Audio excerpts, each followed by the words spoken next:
श्रीमन्महागणाधिपतये नमः। लक्ष्मीनारायणाभ्यां नमः। उमामहेश्वराभ्यां नमः। वाणीहिरण्यगर्भाभ्यां नमः। शचीपुरन्दराभ्यां नमः। माता पितृचरणकमलेभ्यो नमः। इष्टदेवताभ्यो नमः। कुलदेवताभ्यो नमः। ग्राम देवताभ्यो नमः। स्थान देवताभ्यो नमः। वास्तुदेवताभ्यो नमः। सर्वेभ्यो देवेभ्यो नमः। सर्वेभ्यो ब्राह्मणेभ्यो नमः। ओम सिद्धिबुद्धिसहिताय श्रीमन्महागणाधिपतये नमः। भक्तवत्सल कृपालु प्रभु श्री राम जी जामवंत जी की सलाह पर बालीपुत्र अंगद को अपना दूत बनाकर लंका में रावण दरबार में भेजे। अत्यंत बांके वीर बालीपुत्र अंगद जी रावण की सभा में जाते हैं। अंगद के मन में जरा भी नहीं झिझक है, यानी अंगद मन में जरा सा भी ना झिझके रावण के दरबार में। और उधर अंगद को देखते ही कि उठे सभासद कपि कहूं देखी, रावण उर्भा क्रोध विसेखी। अंगद जी को देखते ही रावण की सभा के सभी सभासद उठ खड़े हुए। और यह दृश्य देखकर कि हमारे सभी सभासद अंगद को देखकर उठ खड़े हुए, रावण के हृदय में क्रोध हुआ। और इधर अंगद जी ठीक उसी तरह है जैसे मतवाले हाथियों के झुंड में सिंह निःसंग होकर चला जाता है, ठीक उसी प्रकार श्री राम जी के प्रताप का हृदय में स्मरण करके अंगद निर्भय होकर सभा में सिर नवाकर बैठ गई। तो रावण अंगद से कहता है कि कह दस कंठ कवन तय बंदर, मैं रघुबीर दूत दस कंधर। रावण अंगद से कहता है कह दस कंठ कवन तय बंदर, हे बंदर तू कौन है? तब अंगद जवाब देते हैं, अंगद ने क्या कहा कि मैं रघुबीर दूत दस कंधर, हे दशग्रीव मैं श्री रघुवीर का दूत हूं। और अंगद आगे बताते हैं कि मम जन कही तो ही रही मिताई, तव हित कारण आयुं भाई। अंगद रावण से कह रहे हैं कि मेरे पिता से और तुमसे मित्रता थी, इसीलिए हे भाई मैं तुम्हारी भलाई के लिए आया हूं।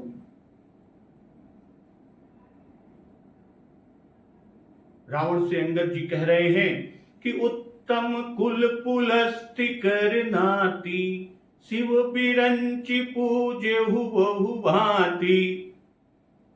हे रावण तुम्हारा उत्तम कुल है, पुलत से ऋषि के तुम पौत्र हो, और शिव जी तथा ब्रह्मा जी की तुमने बहुत प्रकार से पूजा की है।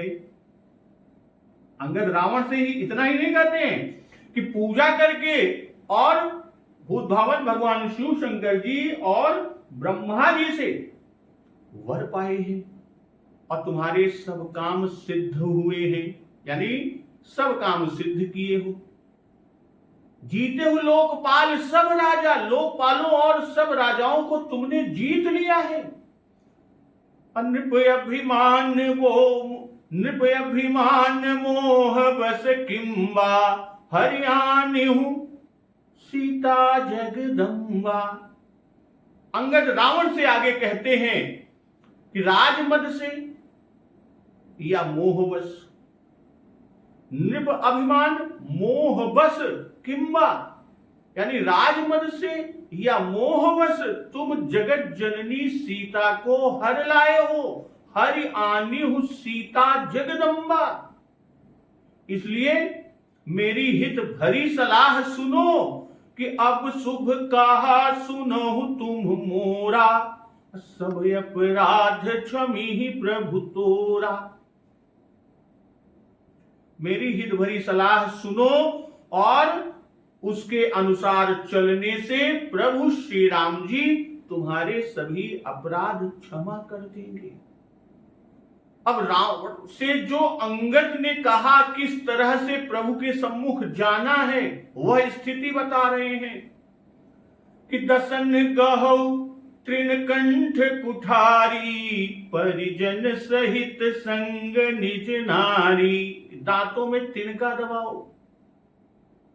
दसन गहौ तृण और कंठ कुठारी, गले में कुल्हाड़ी डालो। और परिजन सहित संग निज नारी, और कुटुंबियों सहित अपनी स्त्रियों को साथ लेकर। और किस तरह?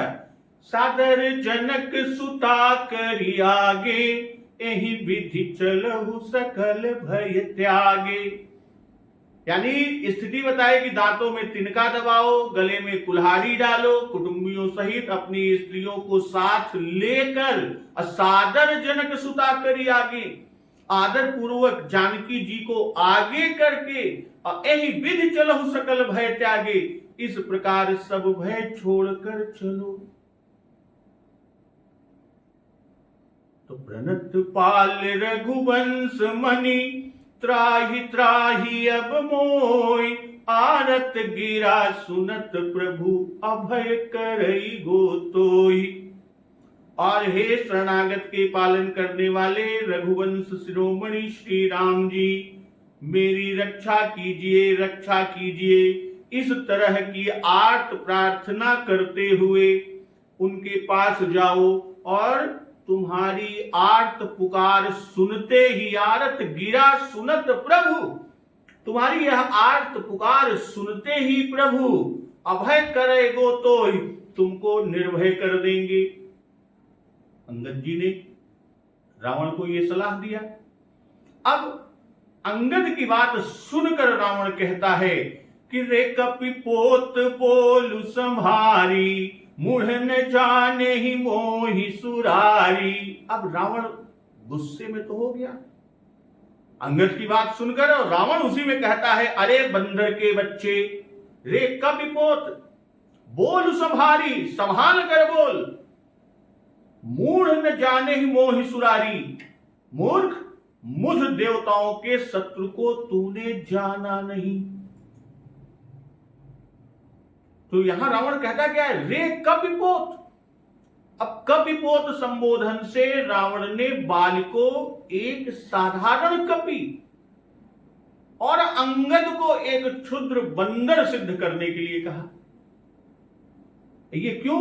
कि इस तरह सभासदों के हृदय में रावण ने धीरज बधाया। जो सभासद अंगद को देखते ही उठ खड़े हुए थे कि अंगद के समान एक वानर त्रैलोक्य विजयी सुरारी रावण का उसी की राजधानी में भरी सभा में इतना अपमान करता है, फिर भी वह कुछ दंड नहीं देता। तो इससे मानस के रावण की इंद्रिय निग्रह शक्ति और अंगद की तेजस्विता का सुचारू रूपेण दर्शन होता है। मूढ़ न जाने मोहि सुरारी। अब यहां कहते हैं सुरारी, सुर के अर यानी शत्रु, कि मैंने इंद्र आदि देवताओं को जीता है। और ऐसे मुझ पराक्रमशाली रावण को मनुष्य के अधीन होने और उससे विनती करने को कहता है। जो अंगद ने कहा था कि दसन गहौ तृण कंठ कुठारी, अपरिजन सहित संग निज नारी, सादर जनक सुता करि आगे, एहि विधि चलहु सकल भय त्यागे। अब कहोगे क्या कि प्रणत पाल रघुवंश मणि, त्राहि त्राहि अब मोई। तो जो अंगद ने ये कहा था उसी पर रावण कह रहा है कि मैंने इंद्र आदि देवताओं को जीता है। और ऐसे मुझ पराक्रमशाली रावण को मनुष्य के अधीन होने और उनसे विनती करने को कहता है। क्या तू मुझे तृणवत समझता है?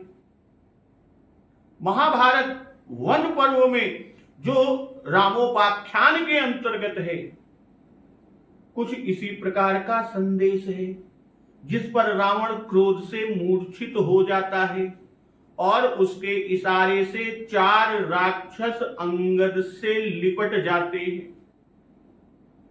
उसकी बदनीयती देखकर अंगद जी जोर से धक्का देते हुए उछलकर छत पर हो जाते हैं और चारों को जो धरती पर गिरते हैं गहरी चोट आती है और अंगद जी उछलकर फिर लंकापुरी लांघकर सुबेल शैल के समीप श्री राघव जी के पास पहुंचते हैं। और वही वाल्मीकि रामायण में भाई महाभारत का रावण क्रोधावेश में बेअख्तियार हो जाता है, परंतु मानस का रावण अधिक मानसिक बल रखने वाला है और साथ ही अंगद का दौत्य भी इतनी जल्दी समाप्त नहीं होता। रावण अब कहता क्या है? पहले तो ये कहा कि रे कपिपोत बोल सम्हारी, मूढ़ न जाने ही मोहि सुरारी। अब कहता है कि कहु निज नाम जनक कर भाई, कही नाते मानिए मिताई। रावण अंगद से कह रहा है कि अरे भाई, अपना और अपने बाप यानी अपने जनक का नाम तो बता, और किस नाते, कहीं नाते, किस नाते, किस संबंध से मानिए मिताई, मित्रता मानता है। अंगद की मान मर्दन करने वाली बातें बढ़ती हुई और उनका उत्साह बढ़ता देख पहले उनको रे कपिपोत कहकर चुप किया, अंगद को चुप किया। किसने? रावण ने। और अपना बल सुरारी पद से यानी इंद्र आदि देवताओं के शत्रु पद से जाकर तब अंगद ने जो पहले कहा था मम जन कही तो ही रही मिताई, अब वही पूछने लगा कि कहीं नाते मानिए मिताई। और इसी से पहले कपिपोत संबोधन किया और अब भाई कह रहा है, क्योंकि अंगद ने भी मित्रता कहने में भाई का संबोधन किया था। अभी तक अंगद ने न अपना नाम बताया था, अभी तक अपना नाम नहीं बताया, और न पिता का और न यह कि दोनों के बीच यानी अंगद के पिता और रावण में क्या मित्रता थी, अभी तो इसको बताया ही नहीं। इसलिए वही तीनों प्रश्न रावण ने किया कि कहीं नाते, कहीं नाते का भाव कि मित्रता अनेक कारणों से होती है और उसमें से किस नाते से मुझसे तेरे पिता से मित्रता है। इसके पीछे ध्वनि यह भी है कि हम तो राक्षस हैं और तू बानर है, अब बानर और राक्षस में मित्रता कैसी? तब और क्या संबंध है? यह ध्वनि सूचित होना वाच्य सिद्धांग गुणीभूत व्यंग है।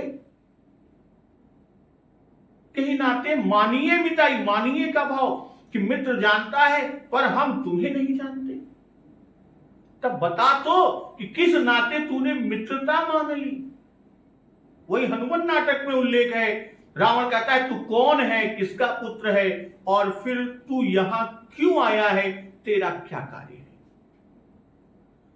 अब रावण के पूछने पर कि कहु निज नाम जनक कर भाई, के ही नाते मानिए मिताई। अंगद अब उसका उत्तर देता है कि अंगद नाम बाली कर बेटा, तासो कबहु भई भेटा। अंगद कहते हैं कि मेरा नाम अंगद है, मैं बाली का पुत्र हूं, उनसे तुमसे कभी यानी बाली से तुम्हारी कभी भेंट हुई थी? रावण ने 3 प्रश्न किया, कहु निज नाम, जनक कर नाम, अब के ही नाते मानिए मिताई। इन तीनों का उत्तर यहां अंगद ने क्रम से दिए। अंगद नाम कि अंगद मेरा नाम, बाली कर बेटा, बाली पिता का नाम, उससे कभी भेंट हुई थी, भई ही भेंटा का भाव कि जब भेंट हुई थी तब उसने दबा रखा था, तब ब्रह्मा जी ने जाकर मित्रता करा दी थी और तुमको छुड़ाया था। यह याद है या भूल गई? और फिर इसमें व्यंग यह भी है कि उसने तेरे साथ उपकार किया तब भी तू उसे भूल गया, तू बड़ा कृतघ्न है। हनुमान नाटक में उल्लेख है, रावण कहता है कि तू कौन है, तो अंगद कहता है कि मैं वनवासी जीवों का राजा बाली का पुत्र हूं। रावण फिर पूछता है कौन वनपति बाली? अंगद कहता है जो आर्थिक यानी याचक के साथ एक ही दिन में सातों समुद्र उल्लंघन करने में एक ही था। तो रावण कहता है हाँ मैं उसको जानता हूं, मैं तेरे बल के मंथन करने वाले बाली का पुत्र हूं, अंगद कहता है। तो यह रावण की बाली से पराभव सूचक तर्क सहित उक्ति है। भाई एक बार बल के गर्व से रावण बाली से युद्ध करने किष्किंधा गया। उस समय बाली दक्षिण समुद्र में संध्या करने गया था।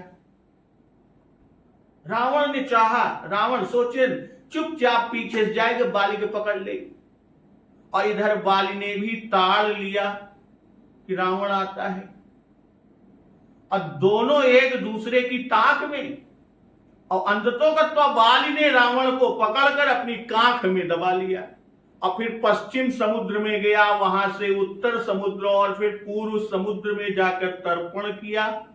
तत्पश्चात संध्या वंदन किया, और संध्या वंदन करके किष्किंधा में आकर रावण को अपनी कांख से गिरा दिया, और तब पूछता है रावण से कहो कहां से आते हो? तो इस पर रावण बड़ा लज्जित हुआ, अपनी हार मान अग्नि की साक्षी देकर बाली से मित्रता कर ली। वह एक मास तक बाली के यहां छोटे भाई की तरह रहा। अब अंगद की बात सुनकर कि अंगद बचन सुनत सकुचाना, रहा बाली बानर मैं जाना। भाई अंगद का वचन सुनते ही रावण सकुच गया, संकोच में आ गया, और कहता है हाँ हाँ हाँ बाली एक बानर था, मैं उससे परिचित हूं। कहता है हाँ बाली एक बानर था, मैं उससे परिचित हूं। तो अंगद बचन सुनत सकुचाना, अब सकुचाना से यह जन्माए कि रावण यह समझ गया कि अंगद मेरा मर्म जानता है, कहीं ऐसा ना हो कि मेरी पराजय सभा के बीच में सबसे कह दे। इससे तुरंत बोला, और फिर अपनी उसकी जान पहचान जताते हुए भेद कराने वाले वचन कहे, रहा बाली बानर में जाना। तो रहा बाली बानर में जाना, तो इसका भाव कि व्यंग वचन सुनकर भूली सी बात याद कहता है हाँ हाँ जाना बाली बंदर था। ये अपने बड़प्पन के घमंड में यहां पर भी रावण बाल की मैत्री को स्वीकार नहीं कर रहा है, केवल जान पहचान की बात मानता है। भाई सभा के सामने घनिष्ठता का प्रदर्शन करने में रावण की पराजय का भेद खुलने का डर है। अब बाली था नहीं, इसलिए इस तिरस्कार के प्रतिकार का रावण को कोई भय न। और कहता क्या है रावण कि अंगद तही बालिकर बालक, उपजेहु वंश अनल कुल घालक। अरे अंगद तू ही बाली का पुत्र है, अरे कुलनाशक, अपने वंश में कुल रूपी बांस के लिए तू अग्नि रूप पैदा हुआ है। गर्भ न गयहु व्यर्थ तुम जायहु, निज मुख तापस दूत कहायहु। तेरी माता का गर्भ न गिर गया, व्यर्थ तू ही पैदा हुआ कि अपने मुख से तू अपने को तपस्वी का दूत बताता है, तपस्वी का तू दूत बनता है। रावण कहता है कि जैसे वन में बांसों के परस्पर रगड़ से आग उत्पन्न होती है और आग उत्पन्न होकर वन को वह जला देती है, ठीक वैसे ही तू अपने कुल का नाशक हुआ। भाई तेरे ही कारण बाली ने सुग्रीव को निकाल दिया, कि मेरे पुत्र के रहते तू कैसे राज्य पर बैठा, तू न होता तो वे सुग्रीव से बैर क्यों करते। रावण अब देखिए भेद डालने की बात कर रहा है। अगर तू न होता तो बाली सुग्रीव यानी तुम्हारा जनक, तुम्हारा पिता सुग्रीव से बैर न करते, क्योंकि उसके मरने पर वही तो राज्य पाता। भाई तेरे ही कारण सुग्रीव ने राम से मित्रता की और तुम्हारा पिता मारा गया। अब तुम दोनों लोभवश उनकी सहायता करने आए हो तो परिवार सहित सब मारे जाओगे। भाई जैसे अग्नि बांस को नाश कर डालती है, वैसे ही तूने पिता की कीर्ति का नाश कर दिया। रावण कह रहा है अंगद से, और कहता क्या है कि गर्भन गयहु व्यर्थ तुम जायहु। कहने का भाव कि कुल घातक होने से तो अच्छा कि तुम पैदा ही न होते। कुपुत्र बिना पुत्र का ही भला, कुपुत्र होने से तो अच्छा है कि बिना पुत्र का ही रहे। कुल घातक से कपूत जन्माया कि जिम कपूत के उपजे कुल सद्धर्म नसाही। कहने का भाव कि बाप का बदला लेकर सपूत सिद्ध हो। रावण अब अंगद के मन में भेद उत्पन्न कर रहा है, ये प्रयास कर रहा है, और कहता क्या है कि निज मुख तापस दूत कहायो। अरे अंगद तुझको धिक्कार है, जिसने तेरे बाप को मान से मारा उसी का तू मान रहित होकर वीर वृत्ति को पाकर भी दूत बना हुआ है। तो अब कहु कुशल बाली कहि, अब हंसी बचन तब अंगद कहि। रावण कहता है अब बाली का कुशल तो बता कि वह कहां है। और यह सुनकर तब अंगद जी हंसकर बोलते हैं। यहां जो रावण ने कहा अब कहु कुशल बाली कह अहि, अब बिहसी वचन तब अंगद कहि। बिहसी का भाव कि देखो तो यह खरदूषण तीसरा बाली बधे सकल हेतु निर्बलशाली, ये वचन हनुमान जी महाराज से सुन चुके हैं, जिससे रावण को बाली वध की खबर भी मिल चुकी है। फिर भी हमारे भेदनार्थ यानी भेद डालने के विचार से हमसे अज्ञ की तरह पूछ रहा है। कहने का तात्पर्य हमसे भी माया करना चाहता है ये रावण। तो यहां रावण व्यंग से बाल की कुशल आदि पूछता है। कुल घालक कहकर रावण यह इशारा कर चुका कि मैं तुम्हारे परिवार भर का हाल जानता हूं। अंगद हंसकर इसी वक्रोक्ति को उचित उत्तर दे रहे हैं। भाई रावण तो यह समझता है कि बाप के मारे जाने की चोट अवश्य अंगद के हृदय में होगी। भाई बाप मारा गया, उसकी चोट हृदय में अंगद के होगी। असहाय होने के कारण यह पितृहंता की सेवकाई कर रहा है। यदि यह कुछ भी आश्वासन मेरी ओर से पावेगा तो निश्चय मेरी ओर मिल जाएगा। इसलिए रावण ने भेद नीति का प्रयोग यहां अंगद से किया। अब प्रेम पूर्वक बालिका कुशल पूछने लगा कि वह है कहां जो तेरी यह दशा हो रही है कि राजकुमार होकर तू तपस्वी का दूत बना फिरता है। भाई रावण ने समझा कि ऐसा पूछने पर हो सकता है अंगद रो पड़े, कहेगा कि चचा उन्हें तो राम ने मार डाला, मैं क्या करूं, असहाय हूं इसलिए उनका दूतत्व करता हूं। पर अंगद बात समझकर हंस पड़े कि इसे न राम के स्वरूप का ज्ञान है न मेरे स्वरूप का ज्ञान है। अब मुझे सामान्य सांसारिक पुरुष समझकर यह रावण भेद नीति का प्रयोग कर रहा है। अब रावण की बात सुनकर अंगद बिहसी बचन तब अंगद कही, क्या कहते हैं कि 10 दिन गए बाली पही जाई, अब बूझे कुशल सखाउर लाई। 10 दिन यानी अल्पकाल ये 10 दिन जो कहावत है ना कि अरे बस 10 दिन, तो ये अल्पकाल सूचक होता है कि कुछ दिन बीतने पर बाली के पास स्वमेव जाकर अपने सखा को हृदय से लगाकर अब उसी से कुशल पूछ लेना। कहने का भाव यहां यह अंगद का कि थोड़े ही दिनों में तुम भी राम बाण से मारे जाओगे, राम बाण से मारे जाकर वहीं भेजे जाओगे जहां बाली गया है। तू ही बूझो कुशल सखा उरलाई, वहीं हृदय से मिलकर उनसे कुशल क्षेम पूछ लेना।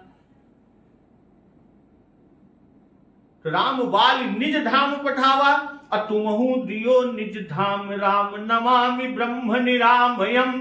तो इस कटु उक्ति में यह भी ध्वनित है कि तुम्हारी बातचीत का ढंग जब ऐसा है, मेल करने का नहीं है, तो निश्चय ही शीघ्र मारे जाओगे और तुम्हारी भी दशा वही दशा हो जाएगी।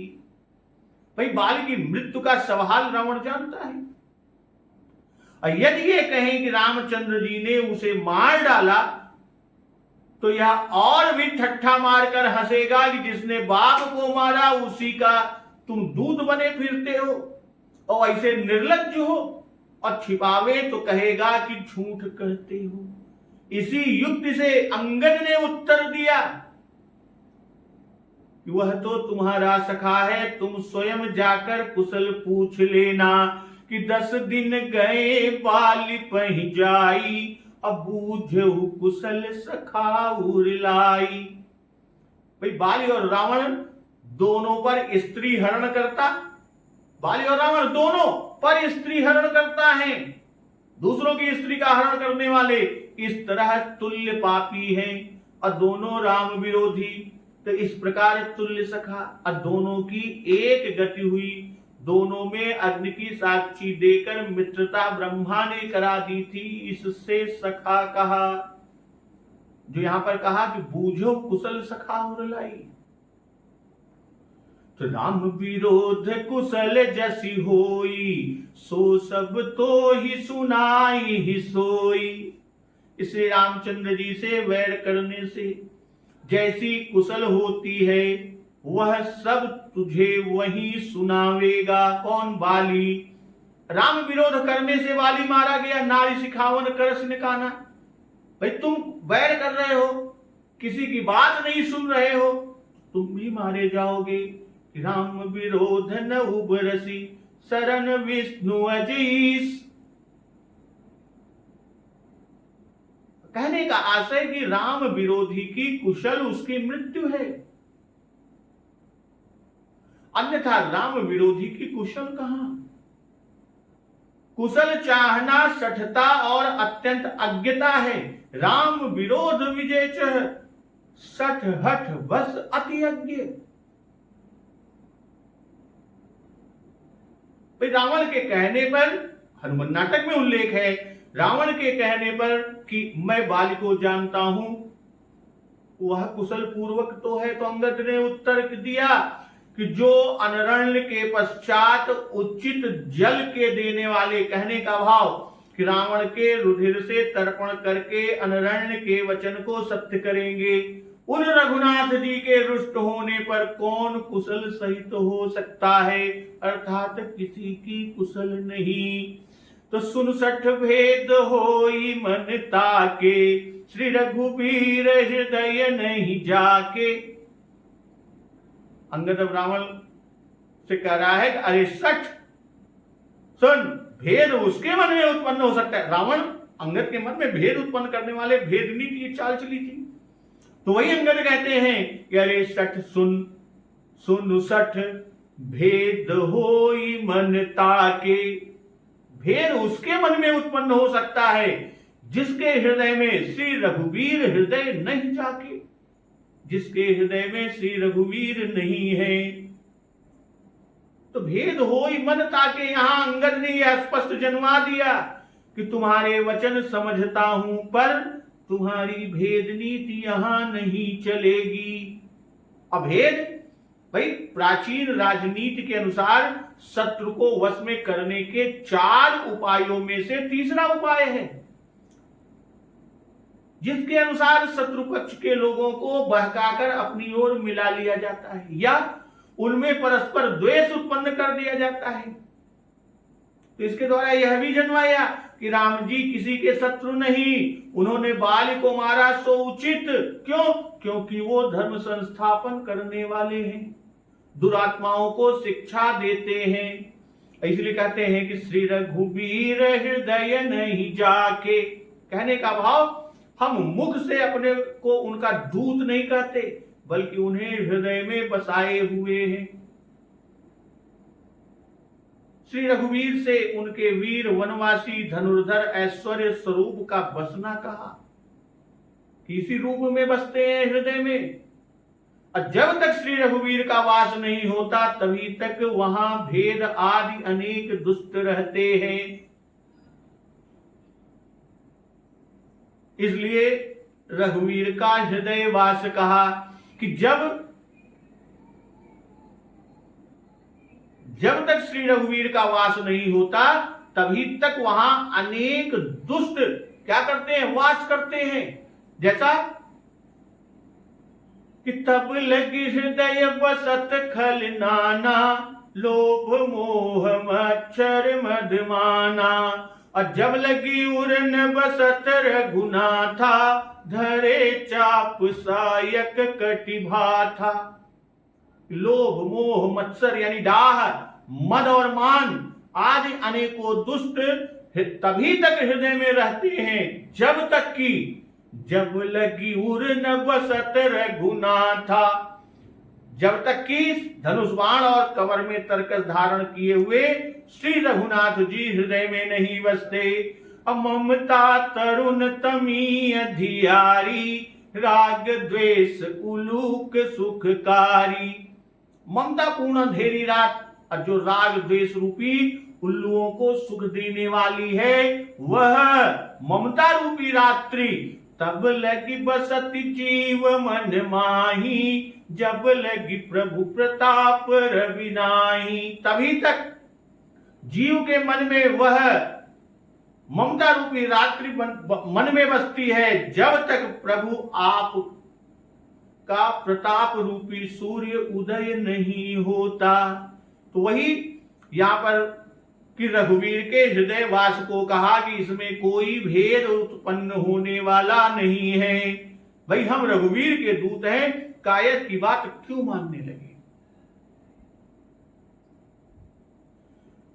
कि उपाध्याये नटे धूर्ते कुटिन्याम च बहुश्रुतौ, माया तत्र न कर्तव्या माया तैरेव निर्मिता। इनमें से अंगद बहुश्रुत हैं और जो बहुश्रुत होता है वही चतुर होता है। इसी से प्रभु ने भी अंगद से कहा हुआ है कि परम चतुर मैं जानत अहं। अंगद ने कहा, हे सठ, हे धूर्त, तू धूर्तता से श्री रघुवीर के और मेरे बीच जो भेद डालना चाहता है। सुन, भेद उसी के मन में पैदा हो सकता है जिसके हृदय में कुछ और हो और ऊपर से कुछ और, जो अपना मतलब गांठने भर के लिए तो किसी का साथ देता हो पर हृदय में उसके प्रति मैत्री का सच्चा भाव ना हो। परंतु मैं भीतर बाहर दोनों तरह से रघुकुल श्रेष्ठ वीर जो प्रणतपाल हैं, अपनी बात के धनी हैं, जो मुझे अपनाने की प्रतिज्ञा मेरे बाप बाली से कर चुके हैं, उनका दास हूं।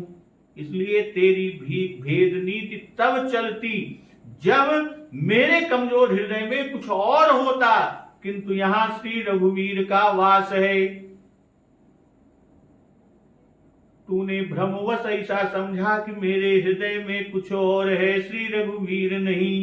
इसलिए अंगद कहते हैं कि सुनु सठ भेद होई मन ताके, श्री रघुवीर हृदय नहीं जाके। तो कहते हैं कि हम कुल घालक सत्य तुम, कुल पालक दस शीस, अंधौ बधिर नयस कहीं, नयन कान तव बीस। अंगद कहते हैं, अरे दस शीस, हम कुल के नाश करने वाले हैं और तुम सत्य ही कुल के पालन और पोषण करने वाले हो। अंधे और बहरे भी ऐसा नहीं कहते, और तेरे तो 20 नेत्र और 20 कान हैं। अंगद ने कहा क्या? हम कुल घालक सत्य तुम कुल पालक 10 शीस। तो कहते हैं हम कुल घालक। भाई काक द्वारा इसमें विपरीत अर्थ है कि हम कुल घालक नहीं वरन कुल रक्षक, क्योंकि हम राम भक्त हैं। जैसे कि धर्म परायण सोई कुल त्राता, राम चरण जाकर मन राता। और तुम सत्य ही कुल पालक नहीं हो बल्कि कुल घालक हो। क्यों? क्योंकि राम विमुख हो। कि राम विमुख ऐसे हाल तुम्हारा, रहा न कुल को रोवनिहारा। तो सत्य में व्यंग्य है कि तुम मिथ्यावादी है। और कहते हैं कि अंधौ बधिर ने यश कहीं नयन कान तव 20। कि अंधा आंख से देख नहीं सकता पर सुन तो सकता है, और बहिरा कुछ सुन नहीं सकता किंतु आंखों से देख तो सकता है।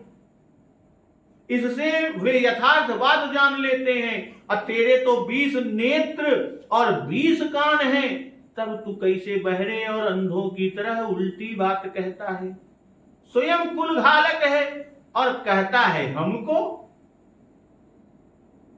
तो जो व्यवहार आंखों से नहीं देखा उसे अंधा न कहेगा। और जिसने कभी गुरुमुख से शास्त्र पुराण नहीं सुने वह बहरा भी उस बात को न कहेगा। तो इससे यह मालूम हुआ कि तू अंधे से भी महाअंधा और बहिरे से भी महाबहिरा, तभी तो तू ऐसा कहता है। अंगद जी तो कहते हैं कि यह तो तुमने विचित्र बात कही, मुझे कुलघालक बनाकर और स्वयं कुल पालक बन गए। पर तुम्हारी कुल पालकता तो अंधे बहिरे भी जानते हैं। बहिरे ने आंख से देखा होगा और अंधे ने कान से सुना होगा, क्योंकि संसार जानता है कि तुमने मुनि वंशज होकर मुनियों का संहार कर दिया, उनको कच्चा खा गए कि निश्चर निकर सकल मुनि खाए। इसलिए अंधे बहिरे भी तुम्हें कुल पालक न कहेंगे। भाई तुम्हें तो परमेश्वर ने 20 आंख और 20 कान दिए हैं। तुम्हारे शासन में तुम्हारे सेवक राक्षस लोग मुनियों को खाए जाते हैं, तो क्या यह बात तुम्हें नहीं मालूम? तब किस मुख से कुल पालक बनते हो? मैंने तो रामदूत होकर अपने कुल को उज्जवल किया। तो अब आगे कहते हैं कि शिव बिरंच सुर मुनि समुदायी, चाहत जासु चरण सेवकाई। अतासु दूत होई हम कुल बोरा, ऐसी हुमति उर बिहर न तोरा। असुन कठोर पानी कपिकेरी, कहत दसानन नयन तरेरी। खल तव कठिन बचन सब सहूं, नीति धर्म मय जानत अहूं। अकह कपि धर्मशीलता तोरी, हम सुनी कृत पर त्रिय चोरी। तो इस प्रसंग का श्रवण अमृत रसपान हम लोग अगले दिवस की कथा में श्रवणपान रसपान करेंगे। तो एक बार जोर से बोलिए सियावर रामचंद्र की जय, पवन सुत हनुमान की जय। जगत जननी मां जगदम्बा की जय, गुरुदेव भगवान की जय, उमापति महादेव की